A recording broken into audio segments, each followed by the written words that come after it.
اعوذ باللہ من الشیطان الرجیم بسم اللہ الرحمن الرحیم اتی امر اللہ فلا تستعجلوه سبحانہ وتعالی عما یشرکون ينزل الملائکۃ بالروح من امرہ علی من یشاء من عبادہ ان انذروا انہ لا الہ الا انا فاتقون خلق السماوات والارض بالحق تعالی عما یشرکون۔ سبحان اللہ۔ آج سورۃ النحل شریف شروع ہو رہی ہے۔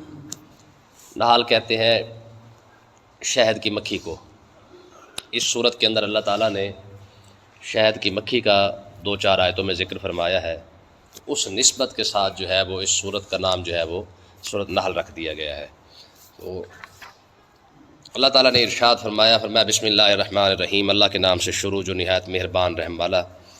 میں اتی امر اللہ فلا تستعجلوه، میں اللہ کا حکم جو ہے وہ قریب آ گیا ہے۔ فلا تستعجلوه، تو اے کفار مکہ تم اس کی جلدی نہ کرو، ان قریب تمہاری جلدی کرنے سے بھی وہ وقت جلدی نہیں آئے گا، لیکن جو اللہ نے حکم دے دیا ہے جس وقت وہ وقت آنا ہوگا وہ وقت بہت قریب آ چکا ہے۔ سبحان اللہ۔ یعنی اس سے مراد جو ہے وہ قیامت کا دن ہے۔ ہوا کیا کہ کفار مکہ جو ہے وہ مذاق اڑایا کرتے تھے جب حضور اسے فرماتے نا کہ عذاب آ جائے گا، ٹھیک ہے، تو سیم وہی بات ہے، یہ سارا قرآن اسی بات کے اوپر بھرا ہوا ہے کہ جب بھی نبیوں نے کوئی بات بتاتے تو ہر بات کا مذاق اڑا دیتے، ٹھیک ہے۔ تو اللہ تعالیٰ نے ارشاد فرمایا کہ تم جو مذاق کرتے ہوئے عذاب کا کہ جناب کب آئے گا، پھر کیسے آئے گا، کس طرح آئے گا، تو اللہ تعالیٰ نے ارشاد فرمایا اتی امر اللہ، ٹھیک ہے، اللہ کا جو وہ وعدہ ہے، جو عذاب ہے، جو حکم ہے، وہ بہت جلدی آ چکا ہے۔ کتنا جلدی آ چکا ہے؟ فرمایا فلا تستعجلوه، تم اس کی اتنی جلدی نہ کرو، جب اس کا وقت جو اللہ نے مقرر کر دیا ہے اسی وقت پہ وہ آ جائے گا، ٹھیک ہے۔ سبحانہ و تعالی عما یشرکون، فرمایا اللہ تعالیٰ ہر اس عیب سے پاک ہے اور بلند ہے جو بھی تم اس کے ساتھ شرک کرتے ہوئے لگاتے ہو۔ مطلب کیا ہے اس آیت کا؟ ایک تو اس آیت سے یہ مسئلہ ثابت ہوتا ہے کہ کچھ چند بے وقوفوں کی فرمائش پر جو ہے وہ بڑا نقصان نہیں کیا جا سکتا۔ یعنی کفار مکہ جب کہتے تھے نا کہ جی آپ اگر سچے نبی ہیں تو جلدی عذاب لے آئے، ٹھیک ہے، اگر ان کی ڈیمانڈ کو پورا کر دیا جاتا تو روئے زمین پر جتنا اسلام نے پھیلنا تھا اور ہر ایک بندے نے کلمہ پڑھنا تھا، آقا علیہ الصلوۃ والسلام نے ارشاد فرمایا قیامت اس وقت تک قائم نہیں ہوتی جب تک ہر گھر کے اندر اسلام داخل نہیں ہو جاتا ہے۔ روئے زمین پر رہنے والا ہر بندہ کلمہ نہیں پڑھ لیتا تب تک اسلام قیامت نہیں آئے گی۔ اگر ان کی یہ ڈیمانڈ پوری کر دی جاتی کہ لے آئے جی عذاب، ٹھیک ہے، تو اگر وہ ان کی اس ڈیمانڈ پوری ہو جاتی یا ان پر عذاب نازل کر دیا جاتا، ٹھیک ہے، تو پھر تو اتنا بڑا نقصان ہو جاتا۔ تو اللہ تعالیٰ نے ان کی اس ڈیمانڈ کے باوجود بھی رب نے عذاب نہیں بھیجا ہے، کیونکہ رب نے اتنا بڑا کام کروانا تھا، ٹھیک ہے، اور یہ کام مکمل ہونا تھا اسلام کا۔ تو اس سے مسئلہ یہ ثابت ہو گیا کہ اگر کوئی بے وقوف شخص بے وقوفانہ ڈیمانڈ کر دے تو بندہ اس کی ڈیمانڈ کو دیکھتے ہوئے اپنا نقصان نہ کرے، کیونکہ اسلام کا کام ہونا تھا بڑا، تو اب ان کی اس ڈیمانڈ کو نہیں مانا جا سکتا تھا۔ اب انہوں نے کیا کہا؟ انہوں نے کہا جی ایک منٹ کے لیے، اب کفار مکہ نے کہا، انہوں نے کہا جی اگر ایک منٹ کے لیے ہم یہ مان لیں کہ اللہ کا عذاب آ جائے گا تو ہم جن بتوں کی عبادت کرتے آ رہے ہیں تو ہم ان کو سفارش کے لیے آگے کھڑا کر دیں گے کہ شاباش بھائی ہماری سفارش کرو۔ تو اللہ تعالیٰ نے ارشاد فرمایا سبحانہ و تعالی عما یشرکون، فرمایا جس کا تم مجھے میرے ساتھ شریک ٹھہرا رہے ہو، میں رب اس سے بہت زیادہ بلند ہے، یہ کیسے تمہاری سفارش کر لیں گے؟ ہاں سفارش کریں گے تو ماننے جو مجھے مانتے ہیں ان کی سفارش قبول کروں گا، ان کی تھوڑی قبول کروں گا۔ حدیث پاک کے اندر آتا ہے کہ رب قیامت والے دن نا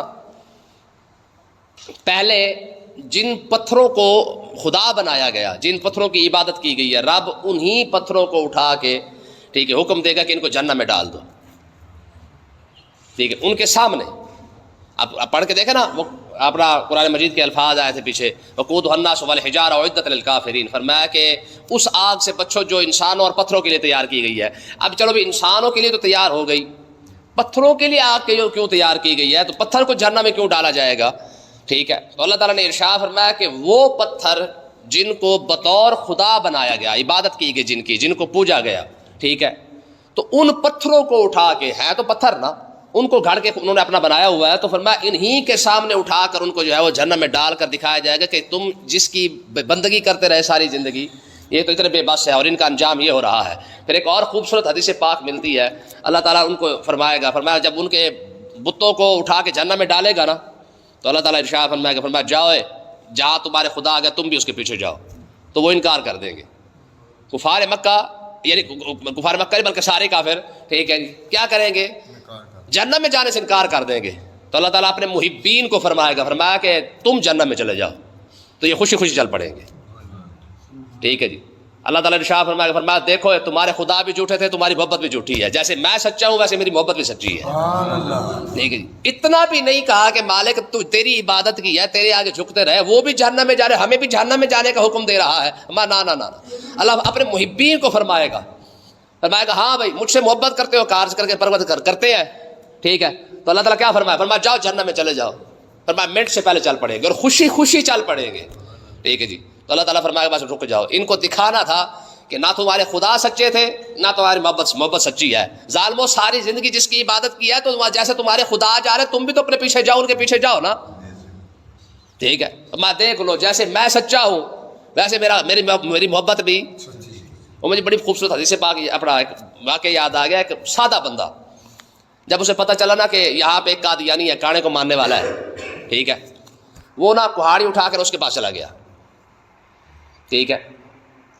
اچھا وہ آگے بیٹھا تھا تو بابے نے نا کہاڑی سیدھی کر کے اس نے کہا کانے کو گالیاں نکال، کانا بغیرہ تھا، کتا تھا، خبیث تھا، یہ تھا وہ تھا. ٹھیک ہے. اس نے میں نکال اس نے کہا نہیں نکالتا رہا تو میں کہاڑی کے ساتھ جناب 2 ٹکڑے کر دوں گا، 4 ٹکڑے کر دوں گا. اس نے کہا بھی کانا بغیرہ تھا، خبیث تھا، سارا کچھ اس نے کہا. ٹھیک ہے جی. اس نے کہا کہاڑی پکڑ، اس کو پکڑا دی. ٹھیک ہے جی. اس نے کہا اب مجھے کہہ کے دکھا کہ اپنے نبی کے بارے میں بات کر کے دکھاؤں، کٹ جاؤں گا کبھی بات نہیں کروں گا. انہوں نے کہا جیسے کانا تیرا نبی ہے نا، کنجرا تیری محبت بھی کانے جیسی ہی ہے. ہاں مسلمان مر جائے گا پر اپنے نبی کے بارے میں کوئی بات نہیں کرے گا. کسی اور کو نہیں کرنے دیتا، خود کیسے کر لے گا. عمل اپنی جگہ پہ چلو ٹھیک ہے، یہ امت بد عمل ہو سکتی ہے لیکن محبت سے خالی نہیں ہو سکتی ہے. ٹھیک ہے. یہ حقیقت ہے. ٹھیک ہے. اگرچہ جہالت بہت زیادہ ہے، محبت کے طریقے غلط ہے، جہالت ہے، لیکن یہ بھی حقیقت ہے کہ اس امت کے اندر سب سے زیادہ محبت بھی اپنے نبی کے ساتھ ہے. ٹھیک ہے. یہ تو آقا علیہ الصلوۃ والسلام نے پہلے ارشاد فرمایا، فرمایا صحابہ تم خوش قسمت ہو، تم مجھے دیکھ رہے ہو. تمہاری یہ خوش قسمتی ہے کہ تم مجھے دیکھ رہے ہو. مان قریب ایسا وقت آئے گا کہ میری امت کی خواہش کرے گی یود احدہم لو رآنی بأہلہ وبمالہ، کہ کوئی ہماری اولاد اور ہمارا مال کے بدلے میں سودا کر لے، ہماری اولاد بھی لے جائے، ہمارا مال بھی لے جائے اور ہمیں ایک جھلک اپنے نبی کی دکھا دے. یہ تمہاری خوش قسمتی کہ تم میرے پاس بیٹھے ہوئے ہو. ٹھیک ہے جی. اور حضور نے اس سے اگلی بات حضور نے ارشاد فرمایا، فرمایا صحابہ مجھے اپنے بھائیوں سے بڑا پیار ہے. عرض کی یا رسول اللہ ہم بھائی نہیں؟ فرمایا نہیں، تم تو میرے غلام ہو صحابہ. ٹھیک ہے جی. یا عرض کی یا رسول اللہ پھر بھائی کون ہے؟ فرمایا وہ میرے بھائی ہیں جنہوں نے مجھے دیکھا نہیں ہوگا، مجھ پر ایمان ضرور لے آئے. ٹھیک ہے جی. اس سے ملتی جلتی ایک اور حدیث پاک دیکھیں. حضور نے ایک بار پوچھا، فرمایا صحابہ یہ بتاؤ سب سے عجیب ایمان کس کا ہے؟ عرض کی پروردگار کے محبوب فرشتوں کا ہے. فرمایا کیسے؟ ہر وقت 24 گھنٹے اللہ کے انوار و تجلیات دیکھتے رہتے ہیں، ان کا ایمان کیسے عجیب ہو گیا بھائی؟ تو آج کی پھر نبیوں کا فرمایا ہر وقت ان پر وہی نازل ہوتی ہے، جبریل علیہ السلام کا آنا جانا لگا رہتا ہے، ڈائریکٹ رب کے ساتھ رابطے میں ہے، ان کا ایمان عجیب کیسے ہو گیا؟ تو آج کی پروردگار کے محبوب نہ فرشتوں کا ہے نہ نبیوں کا، پھر ہمارا ہے. فرمایا تم نے درختوں کو آتے جاتے نہیں میرے سامنے دیکھا میرے اشاروں سے، پتھروں کو کلمہ پڑھتے نہیں دیکھا، چاند کو ٹکڑے ہوتے نہیں دیکھا، سورج کو مڑتے نہیں دیکھا، تمہارا ایمان عجیب کیسے ہو گیا؟ اتنا سب کچھ دیکھنے کے بعد اگر تم نہیں کلمہ پڑھو گے تو کس نے پڑھنا ہے بھائی؟ تو پھر آج کی یا رسول اللہ پھر آپ ہی بتا رہے. حضور نے فرمایا سب سے عجیب ایمان ان لوگوں کا ہے جنہوں نے کچھ بھی نہیں دیکھا ہوگا پھر بھی میرے نام سن کر کلمہ پڑھ لیں گے. سمجھ کہ نہیں آئی ہے؟ ہاں قرآن مجید کے الفاظ نا وآخرون اعترفوا بذنوبہم خلطوا عملا صالحا وآخر سیئا عسى الله ان يتوب علیہم. ٹھیک ہے جی. حضور نے ارشاد فرمایا صحابہ جس زمانے کے اندر تم موجود ہو نا، ٹھیک ہے، اگر اس زمانے کے اندر تم 10% دین کو چھوڑ دو گے ہلاک ہو جاؤ گے. تم نے مجھے دیکھا ہے، 10% بھی اگر تم دین کو چھوڑ دو گے تو کیا ہو جاؤ گے؟ ہلاک ہو جاؤ گے. فرمایا میری امت پر ایسا وقت آئے گا کہ اگر اس دور کے اندر وہ 10% پر خالی عمل کر لیں گے اللہ تعالیٰ پھر بھی انہیں بخشش فرما دے گا. کتنی بڑی بات. ٹھیک ہے جی. تو کہنے کا مقصد یہ کہ اللہ تعالیٰ نے ارشاد فرمایا سبحان و تعالیٰ عما یشرکون. فرمایا کہ جن بتوں کو تم ٹیک لگا کے کھڑے ہو نا جن کے سہارے پہ، ٹھیک ہے جی، کہ یہ اگر ہمیں رب نے عذاب بھی دیا تو کیا کریں گے؟ یہ ہماری بت ہماری سفارش. فرمایا نا فرمایا یہ نہیں ہوگا. ٹھیک ہے. قیامت والے دن لا یملکون الشفاعۃ الا من اتخذ عند الرحمن عہدا. فرمایا قیامت والے دن شفاعت بھی کریں گے تو وہ کریں گے جن کو رب اجازت عطا فرمائے گا. ہاں رب کی اجازت کے بغیر کوئی کسی کی سفارش بھی نہیں کر سکے گا. ہاں قیامت والے دن اللہ نے سفارش کی اجازت بھی دینی ہے، شفاعت کی اجازت بھی دینی ہے، تو جن کو ملنی ہے وہی شفاعت کریں گے. ایسا نہیں ہوگا کہ جناب ہر بندہ جناب قیامت والے دن ایم این اے کو اٹھا کے لے جا کے لا بھائی تو سفارش کر، ٹھیک ہے جی، یا ایم پی اے کو اٹھا کے لے جا کے چل شاہ بھائی تیرے بڑے نعرے لائے سن ساری زندگی تیرے راز کٹ دیتے، تیرے جلسے بڑے آئے، تیرے جناب جا کے تیرے آگے پیچھے چاپلوسیاں کیتیاں، ٹھیک ہے جی، کر ایسا قیامت والے دن تو کام ہی آنا تو مولوی نہیں آنا ہے. داتا صاحب مولوی ہے کہ نہیں؟ ٹھیک ہے، بابا فرید مولوی ہے کہ نہیں ہے؟ تو قیامت والے دن تو بھائی ان مولویوں نہیں کام آنا ہے. ہم ان کو بابا صاحب کہتے ہیں نا، داتا صاحب کہتے ہیں، بابا فرید ہو گیا، اور ان سے پوچھ کے دیکھیں ان سے بڑا مولوی کوئی نہیں ہے. بات سمجھ آئی؟ آگے دیکھیں جناب اللہ تعالیٰ نے کیا ارشاد فرمایا، فرمایا ينزل الملائکۃ بالروح من امرہ علی من یشاء من عبادہ. فرمایا کہ اللہ تعالیٰ فرشتوں کو نازل کرتا ہے وحی دے کر اپنے حکم سے، کس پر؟ علی من یشاء من عبادہ. فرمایا اپنے بندوں میں سے جس کو چاہتا ہے اس پر فرشتوں کو نازل فرما دیتا ہے.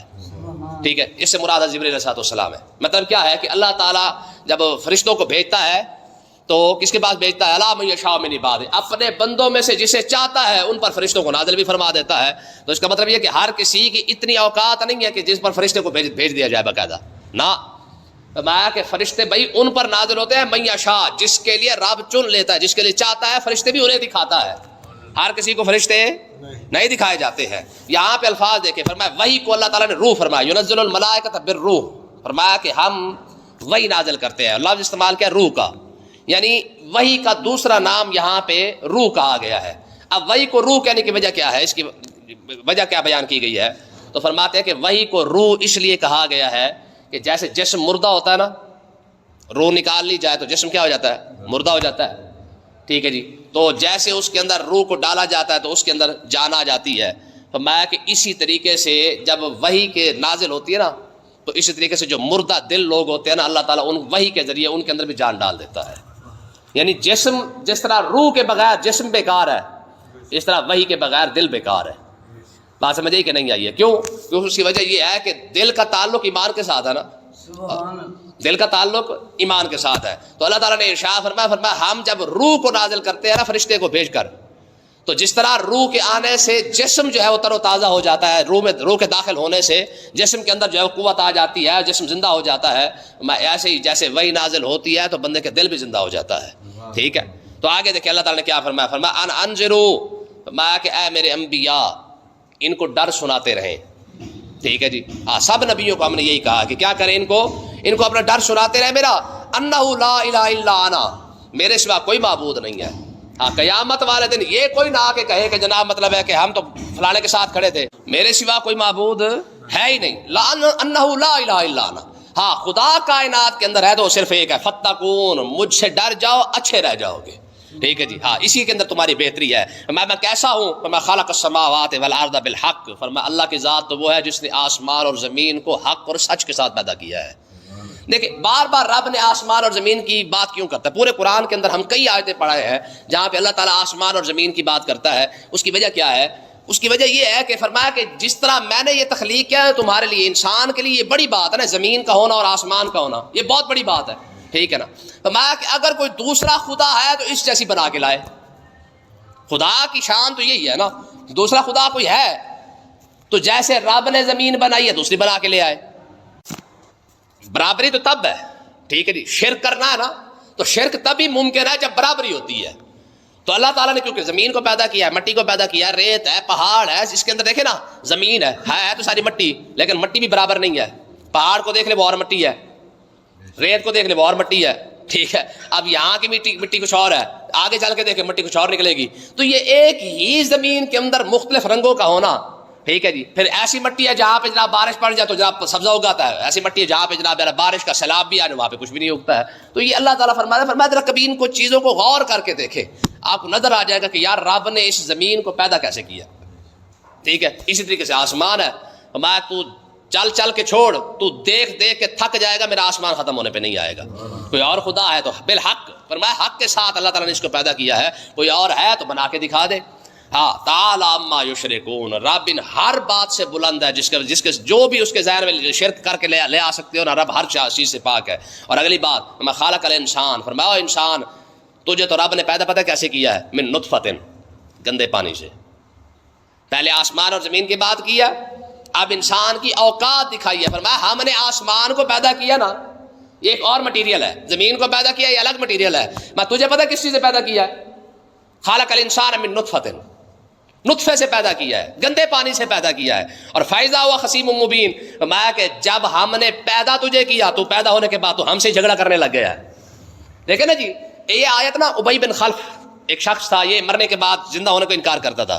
ٹھیک ہے جی، یہ آقا علیہ الصلوۃ والسلام کے پاس نا ہڈی لے کے آ گیا، پرانی ہڈی سے کہیں سے ملی، یہ اٹھا کر سیدھا آقا علیہ الصلوۃ والسلام کے پاس آیا. آ کے کہنے لگا جی آپ کیا کہتے ہیں، من یحیی العظام وہی رمیم، اس کو کون زندہ کرے گا، یہ تو ہڈی ہے. ٹھیک ہے، من یحیی العظام وہی رمیم، ٹھیک ہے، اسے کس نے زندہ کرنا ہے؟ آپ کہتے ہیں کہ یہ ہڈی بھی زندہ ہو جائے گی.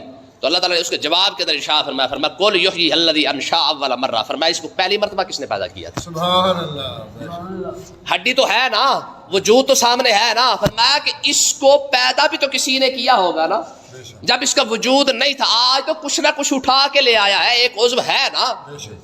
میں یہ بتا قل یحییھا الذی انشأ اول مرہ، اس کو اول مرتبہ پہلی مرتبہ اس کو پیدا کس نے کیا ہے؟ تو اسی بات کو ہی سمجھ لو کہ اگر اس نے پہلی مرتبہ کسی چیز کو پیدا کیا ہے تو دوسری مرتبہ اسی چیز کو پھر دوبارہ اپنے سامنے کھڑا کرنا کون سا بڑا مسئلہ ہے؟ ٹھیک ہے جی. تو اب اللہ تعالیٰ نے انسان کی اوقات دکھائی ہے. دیکھیں نا، میں بار بار آپ کو اکثر یہ بات کرتا ہوں، جب یہ ایسا موضوع آتا ہے نا تو آپ کو یہ بات توجہ کر کے دیکھیں. رب چاہتا نا اشرف المخلوقات ہے کہ نہیں ہے، سب سے پیارا بھی ہے، سب سے عزیز بھی ہے، اسی کی خاطر سارا کچھ بھی ہے. آپ زمزم سے پیدا کر دیتا ہے، اتنا جو پیارا ہے، اشرف المخلوقات ہے، مسجود ملائکہ ہے، سارا کچھ ہے. ٹھیک ہے، اتنی عزت عطا فرمائی ہے. فرمایا سخر لکم الشمس والقمر دائبین، ہم نے ساری کائنات تیرے لیے بنائی ہے، سب کچھ میرے لیے بنائی ہے. تو پیدا بھی تو کسی اچھی چیز سے کر دیتا، آپ زمزم سے کر دیتا، کنویں کے پانی سے کر، نلکے کے پانی سے ہی کر دیتا، خالی موٹر اور ٹربائن کے پانی سے ہی کر دیتا. مالک یہ بڑی عجیب بات ہے کہ اتنا بڑا کچھ بھی عطا فرما دیا، اور پیدائش کہاں پہ رکھی ہے؟ گندے پانی کے ساتھ. کپڑے پہ لگ جائے کپڑا پلید، جسم پہ لگ جائے جسم پلید. ٹھیک ہے جی، جسم سے خارج ہو تو جو غسل فرض. کیسی عجیب بات ہے، یہ کیا بات ہوئی یار کہ اتنی عزت عطا فرمائی ہے اور بنیاد کیا رکھی ہے ایسے گندے پانی پر. میں تیری اوقات دکھائی ہے کہ بھول نہ جانا، سب کچھ تو عطا فرما کے تو آکڑ نہ جائے کہ میں بڑا کچھ ہوں. فرمایا جب تیرے اندر آکڑ آنے لگے نا، اپنی ابتدا کو دیکھ لینا کہ تو پیدا کہاں سے ہوا ہے. ہاں، جب تیرے دماغ میں یہ بات آ رہا کہ میں بڑی شے ہوں، فرمایا ذرا پیچھے مڑ کے دیکھ لینا تاکہ تجھے تیری اوقات سمجھ آ جائے کہ وہاں سے اٹھا کے یہاں تک تجھے لائے ہیں ہم. ٹھیک ہے جی. اور قرآن اگلے 18ویں سپارے کے اندر آئے گا، فرمایا ثم خلقنا نطفۃ علقۃ فخلقنا العلقۃ مضغۃ فخلقنا المضغۃ عظاما فکسونا العظام لحما. ٹھیک ہے جی. میں دیکھ تو صحیح نا، ہم نے گندے پانی سے پہلے جمع ہوا خون بنایا. ثم خلقنا نطفۃ علقۃ، گندا پانی تھا، 40 دن رہا، کیا کیا؟ جمع ہوا خون بنا دیا.